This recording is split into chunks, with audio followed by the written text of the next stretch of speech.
Alright guys, so we have a 2012 Hyundai Sonata, however you say that, Hyundai Sonata, blacked out, beautiful. What we did to it, we took out the big resonator, put a vibrant right there. And then we go all the way back, and we also did a rear muffler delete with some really nice quad black tips coming out the back. Really looks good.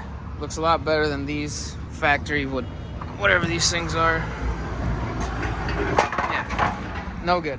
So took those off and we will let you hear it in just 1 second. Part numbers for the Vibrant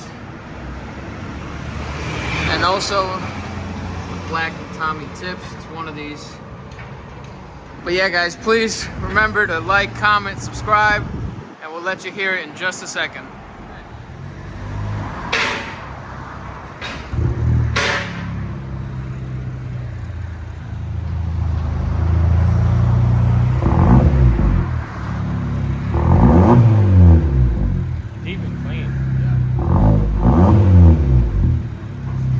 Deeper than I thought it was going to get.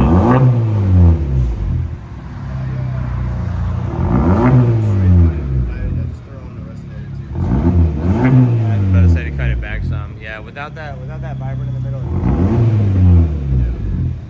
that cleaned it out a lot. That sounds good.